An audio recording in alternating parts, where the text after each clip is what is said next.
It is the 68th Army Day. Let's quickly cut across to the parade ground in Delhi and listen in to General Dalbir Singh, Chief of the Army Staff. Defence cooperation के field में Indian army हमारी friendly foreign countries के साथ अच्छे ताल्लुकात कायम करने में कामयाब रही है।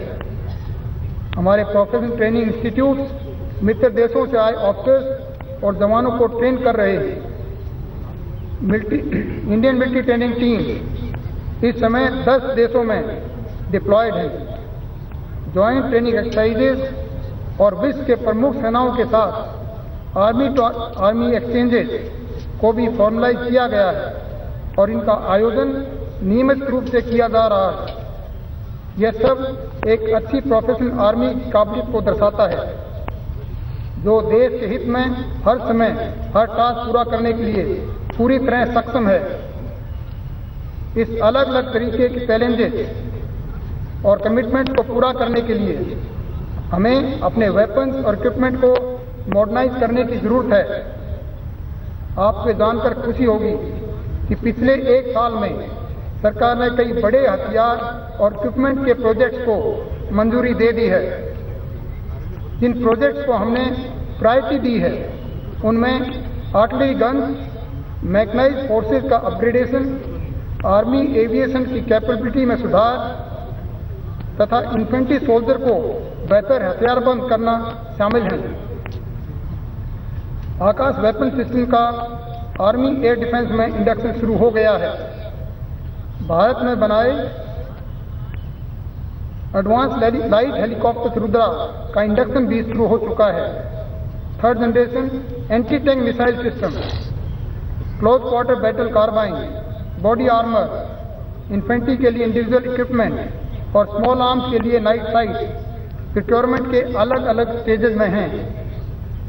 आप जानते हैं कि नदर्न बॉर्डर्स में इंफ्रास्ट्रक्चर डेवलपमेंट हमारे लिए सबसे बड़ी चुनौती है। इसमें रोड और रेल कम्युनिकेशंस, डिफेंस वर्क तथा हैबिटेट आदि शामिल हैं। इसका सीधा असर ऑपरेशनल कैपेबिलिटीज तथा रिएक्शन टाइम पर पड़ता है। इसलिए यह हमारी अहम प्रायोरिटी है। तीनों सर्विसेज में कोऑर्डिनेशन युद्ध में सफलता सुनिश्चित करने का मूल मंत्र है। हम अपनी बाकी दोनों सर्विसेज साथ मिलकर ऑपरेशंस के दौरान बेहतर कोऑर्डिनेशन स्थापित करने की दिशा में लगातार आगे बढ़ रहे हैं।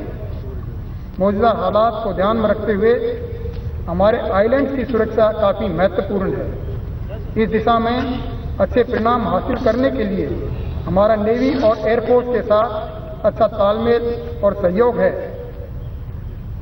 साइबर और स्पेस आधुनिक युद्ध के 2 तेजी से उभरते हुए फील्ड्स हैं। इंडियन आर्मी इस नए माहौल में युद्ध करने और इस दिशा में अपनी काबिलियत बढ़ाकर जीत हासिल करने की आवश्यकता से पूरी तरह से अवगत है। भारतीय सेना की प्रमुख ताकत हमारे जाबाज सिपाही हैं। हमारे ऑफिसर्स, जेसीओज तथा सैनिकों की कार्य कुशलता के कारण ही इंडियन आर्मी की गिनती आज विश्व के सबसे प्रोफेशनल सेनाओं में से होती है। इसलिए यह जरूरी है कि हमारी सेना हमेशा मॉडर्न वेपन से इक्विप रहे और हमेशा मोटिवेटेड रहे और हर जवान अपने काम में माहिर हो। अपने सभी रैंक को और उनकी आकांक्षाओं को पूरा करने के लिए इंडियन आर्मी ने अपने वेलफेयर प्रोजेक्ट अनेक प्रोजेक्ट की शुरुआत की है। स्टेशंस में अच्छे और एडिक्वेट अकोमोडेशन को बनाना मेरे की रिजल्ट एरिया में से एक है। मेरिट अकोमोडेशन प्रोजेक्ट में हमने प्रत्येक स्टेशन पर अकोमोडेशन की आवश्यकता को बारीकी से देखा है। इसके अंतर्गत वे मिलिट्री स्टेशन जहां एजुकेशन तथा हेल्थ की बेहतर सुविधाएं उपलब्ध हैं, उन स्थानों पर हमने 6000 से अधिक फ्लैट्स को अन्य स्टेशन से रिलोकेट करने का निर्णय लिया है। हमारे बच्चों की एजुकेशन मेरे लिए बहुत महत्वपूर्ण विषय है। पूरे देश में आर्मी पब्लिक स्कूल्स के स्टैंडर्ड में बहुत सुधार आया है। और अच्छे नतीजे सामने आए हैं। हायर प्रोफेशनल एजुकेशन के अवसरों को बढ़ोतरी देने के लिए हमने प्रयास जारी किया है। निकट भविष्य में एक एडिशनल लॉ कॉलेज, एक इंजीनियरिंग कॉलेज तथा एक जनरल कॉलेज दिल्ली यूनिवर्सिटी के नीचे स्थापित करने की योजना पर हम काम कर रहे हैं।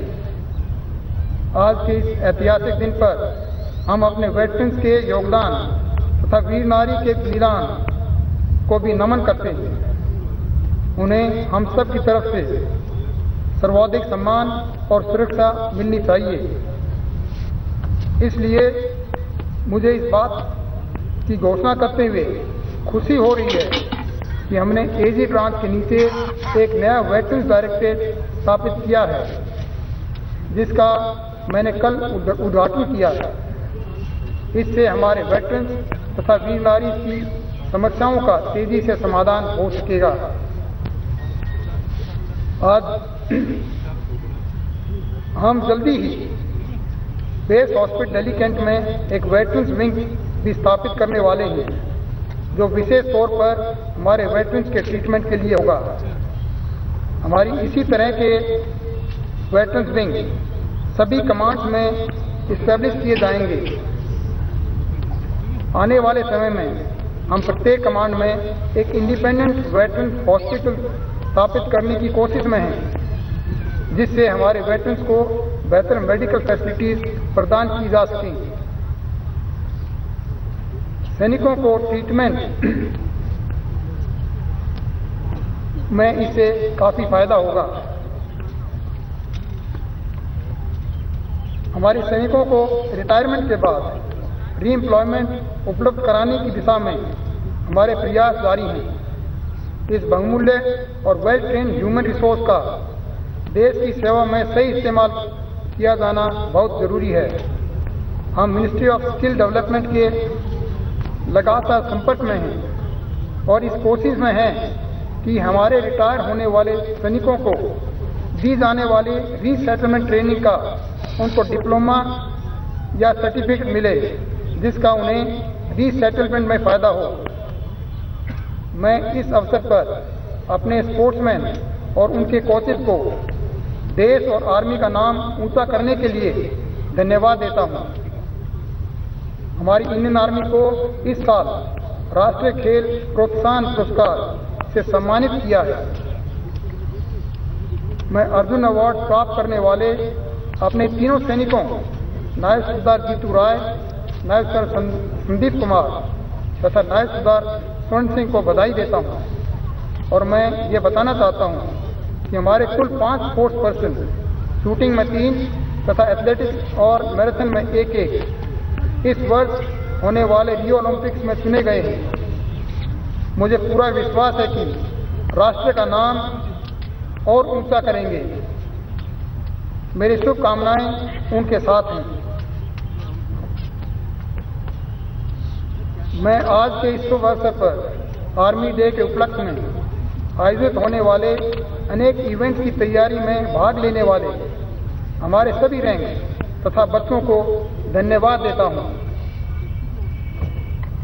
अंत में मैं देशवासियों को यह भरोसा दिलाना चाहता हूं कि आपकी फौज बहादुरी के साथ हर प्रकार की चुनौतियों का मुकाबला करने के लिए हमेशा तैयार है।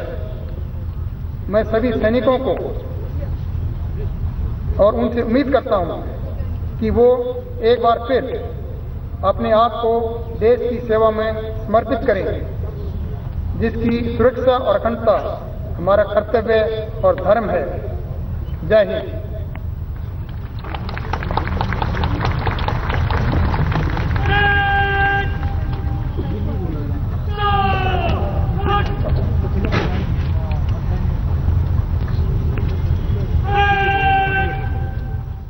Okay, now we will shift tracks. We'll just move on from all the political news from the national capital, and let's just talk about a college in Delhi, SRCC. It's a noted college. So, guys, do you know why he's Kukkara Kamalda?